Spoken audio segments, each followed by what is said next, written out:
Hello friends, I'm Kanchan from Akulmach Technologies and you are welcome to our show.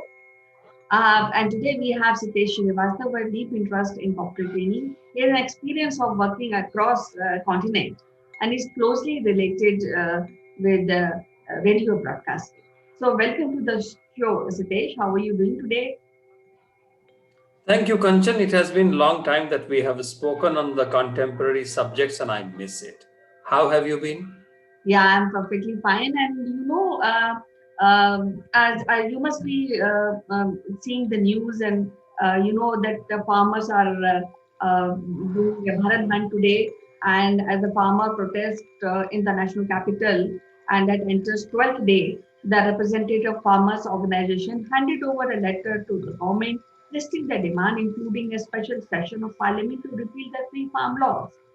And the leaders have claimed that the new farm law would pave the way for doing away the minimum support price MSP and will leave the poor farmers on the mercy of big corporate. Now they also want to fix the MSP. Suppose if the uh, price is rupees 100, they want to fix it 150. So all these are happening. So I thought let's discuss this topic today. What is the real reason behind this agitation of farmers?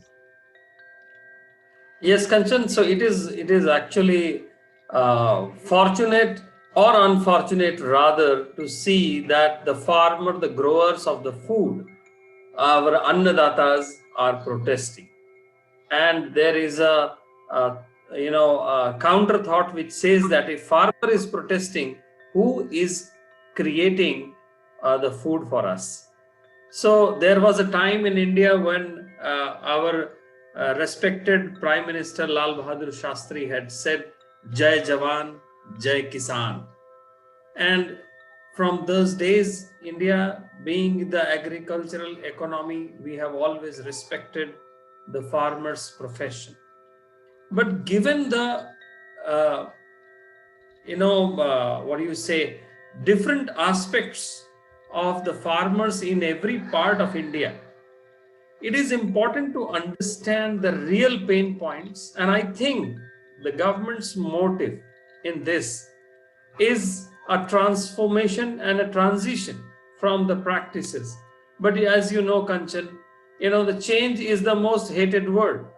Correct. So all the places where there is an established pattern of doing things, Mm. nobody expects a change, and especially when somebody's whole layer or a job or a prospect of earning any money is going away, it is bound to hurt, and Right. it is hurt badly. Right. And therefore, it is important to see where it will go.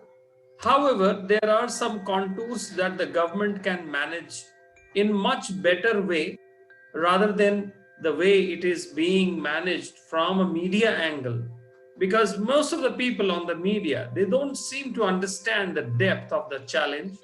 They only either see it is a politicized issue, or they don't see it at all a farmer's issue. So I'm seeing, people are returning their Padma Shris, and Bollywood actors are joining, sports people are joining, and people are making statements. So the narrative that is coming out of the farmers' protest is something that needs to be carefully handled, and not, I would say, like in public administration, you cannot use the hard fact when the emotions and of the people are involved. And what would you say when Canadian Prime Minister Justin Trudeau comes and speaks for the protest? And this makes it suddenly an international issue. So, what is your take on not only the politicization but also the glamorization of this protest? Yeah, I feel that this is entirely inland agitation, and if farmers are having some issues, I think they are reaching out to government, and government is also facilitating the meetings, and they are discussing this. this issue. But I don't think so that any international person has any right, any a person who's outside of India, especially the state heads, have right to really interfere in this matter, because government's intention behind this is to make a uniform market arrangement for agriculture commodities across a country to enable farmers to get their better option while selling their produce. You know, Sitesh, all these practices, these are old practices, and they are there in existence from British Raj. And now, what I have read or what I have heard is that the farmer was not allowed to sell their crop to their neighbors also. So they have already appointed middleman. The one farmer will sell to that middleman, and then things will follow upwards. Now, farmers will be getting a very small amount of the cost of the crop, and then over the period of time that increase. So the beneficial were the middleman, and what all people are saying, all other people, not the farmers. Now, for this, they now what government has said that there no longer there's no need for a farmer to really visit mandis repeatedly, because there's no middleman. And besides this, a long wait in mandis, farmer had to come across with many problems regarding quality of their produce. And after this amendment in the mandi act, now farmers can sell their crops to private traders and from their home itself, sitting at their home. They need not to travel. Even they can contact the international buyers also. So it is easier and more profitable for farmers to sell their crops, and the option to sell produce at the support price in mandi will remain just as it is with the farmer. Now, what I feel, the glamorization and all other, I'll put it as a anti-national kind of act which is going on for people who are glamorizing this cause of farmers. Because I also heard that more than 1 lakh farmers have signed and given this in written that they support government act, this farm act.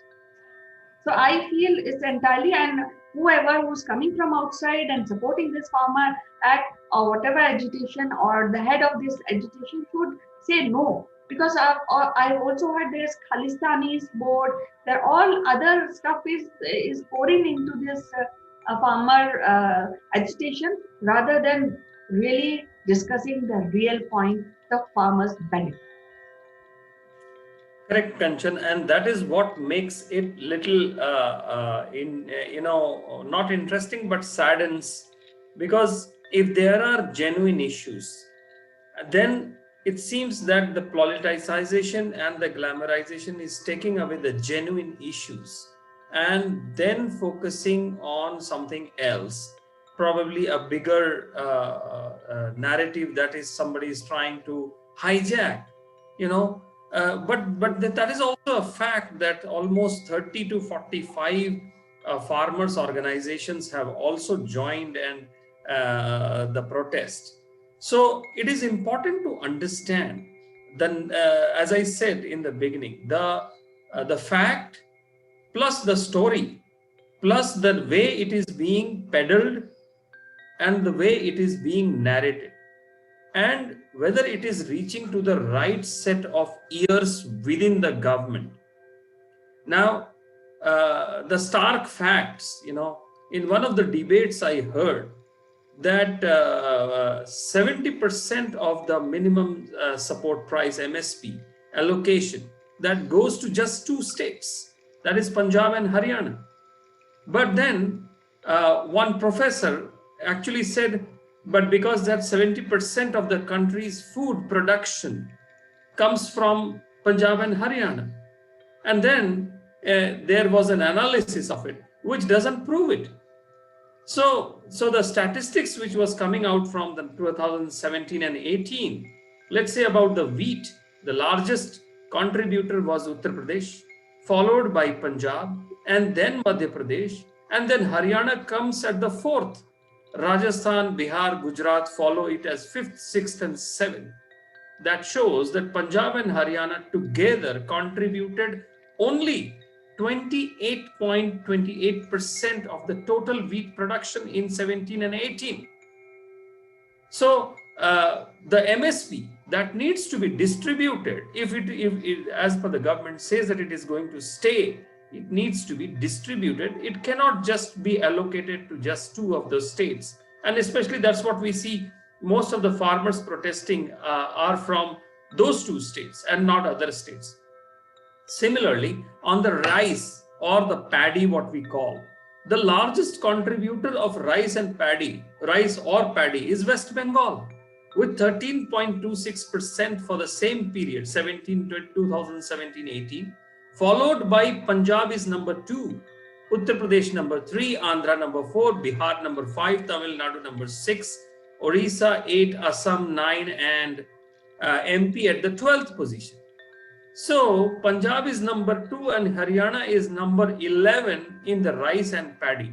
So again, there is not a very clear or a justified MSP projection or budgetary condition.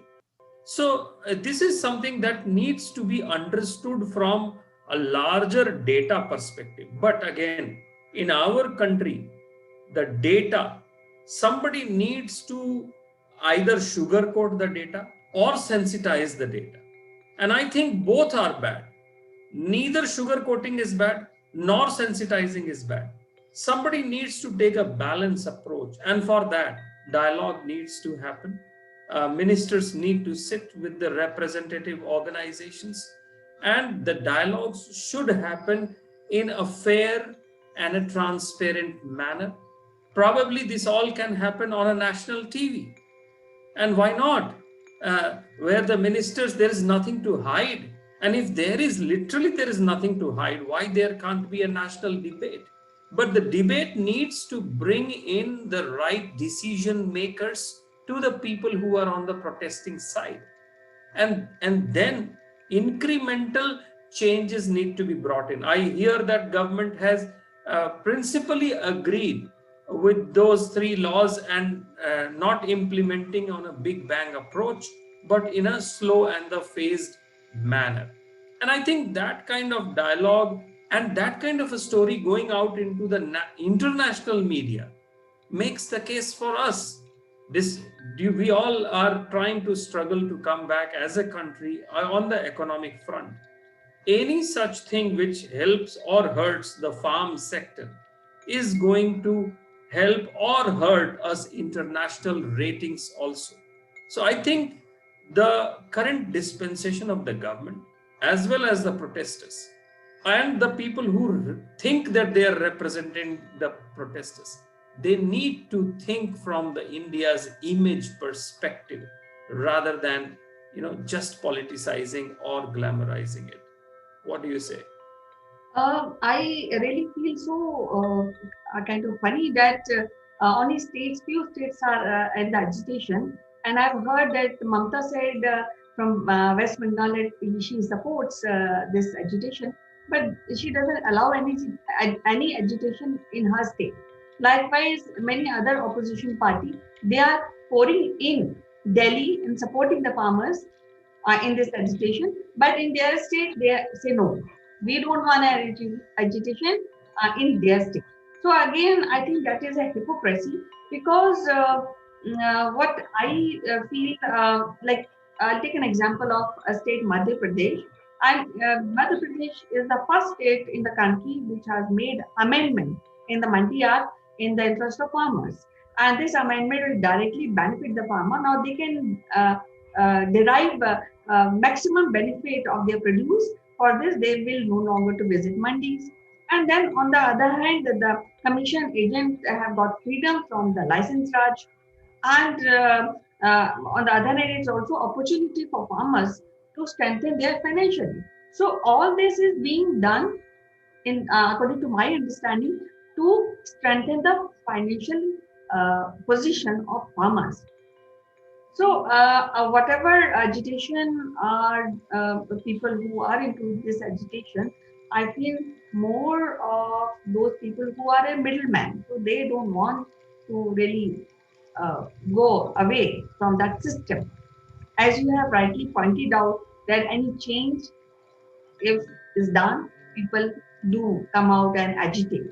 But I think people, especially farmers, they have quite a big understanding what government is doing. And if I can read out something, because this government is doing a lot of for farmers, and they want to strengthen the farmers' position, because India is an agricultural country. The all support, economic support is being done by agriculture. So government want by 2022 to double the salary of farmers. So that in this process, government is doing too many things. They have introduced Kisan Pension Yojana. They have done Kisan Train. They have done Ayushman medical support for Kisan. They have also done Kisan Samman Nidhi, which is around 6,000 rupees. Then they have also done Bijli and Pani ki Vyavastha, health card. So all that will benefit to the Kisan, along with other people also who are in this agriculture or in village sector. So what I feel is that whoever is doing and misleading people across India, I think they should think once what they are doing. Kanchan, yes, I agree. I completely am with you on that. And during that debate that I referred to, I also heard a renowned farmer leader from Andhra Pradesh, Sri Chengal Reddy, saying that there are fruit and vegetable producers of are there producers of chili and spices, pulses, oil seeds, tubers, rubber, cotton, sugarcane, and others. They are also farmers too. And it is not only about the wheat and the rice production. Therefore, only Punjab farmers cannot hold the country to the ransom. But as we are seeing in the protest, that Diljit Dosanjh has joined it from for the protest, Khalistani flags, as you said, and that shows the connection between the Canadian Prime Minister's statement, for which Canadian ambassador was also asked to explain his situation position to the Indian Foreign Affairs Ministry.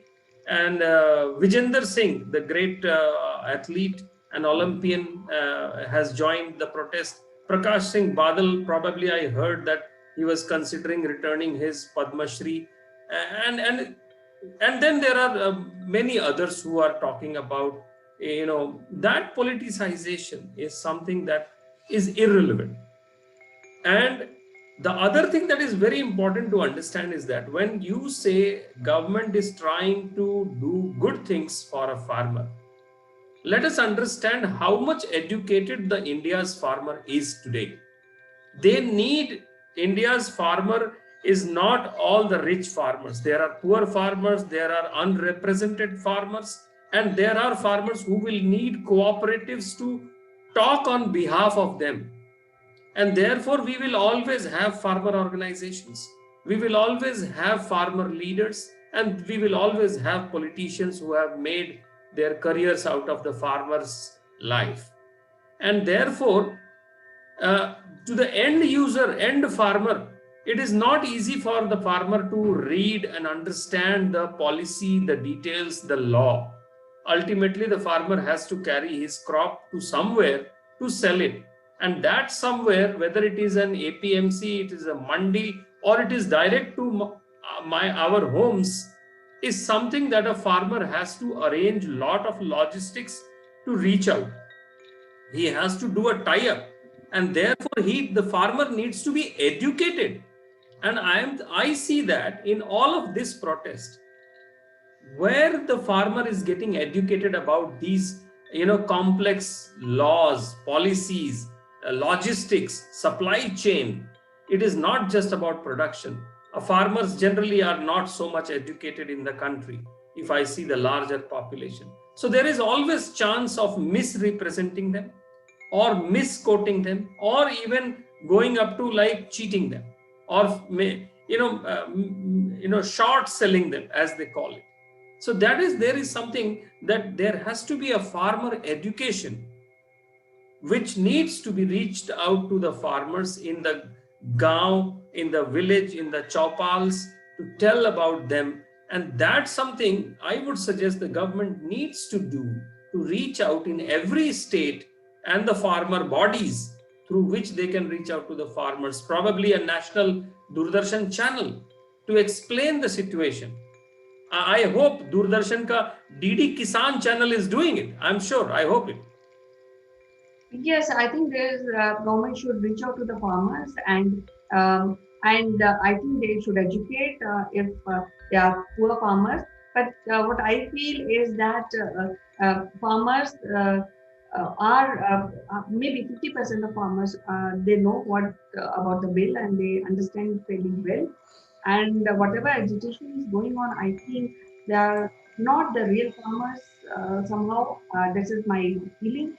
And because what I feel is that this is the alternative system which is being created by government, and when the system come into existence, a new competition will rise in the trade of agriculture commodity, and that will benefit farmers. So when all this is happening, and government and all people or intelligent people, they have put together their minds and drafted this bill. So I think. I don't see any specific farmers coming out and really agitating, because most of the farmers are happy, as I have mentioned Shivraj Singh Chauhan, who has done a charisma by connecting all farmers with the global marketing by making amendment in Mandi bill in one stroke. So this is how. So people who are coming from Punjab or little bit from other states, so I think it's more political than it is related to farmers' benefit. And when I feel that some non-social elements also there, like Khalistan and other stuff, and political parties are opening their kitchens, and they're making, they're taking a whole sense of any agitation which is related to farmers. And I think that is a disrespect to farmers. So that I really feel very strongly about this agitation, and I think farmers are of India are capable to put across their demands. They need not to agitate, do all these stuff on agitation like this on roads, that too, and chilly winters, and when there's a corona crisis. So that is my take. I hope so, Kanchan. And while we spoke about the politicization and the glamorization, I also want to point out it's also important to understand the corporate benefits by the national top level corporate houses versus the international corporate houses as well. And therefore, it is important that farmers benefit, the end mile benefit has to be taken care, and someone has to stand for them. And who that would be is something that we need to really find out, debate, and enable the farmer. And another thing why which I would like to end our conversation today is that it is still, I have not found in India farming as a great career choice. Whereas in the rest of the world where I have worked, people want to go back to the farming despite living in the city with their corporate jobs. They very happily take up a farming job and farming work. They go and work in the farms. They have their own farms.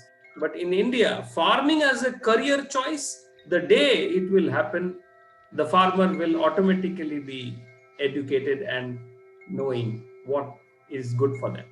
I'll put your last point in a way, because there are many changes happening, especially in youth in India.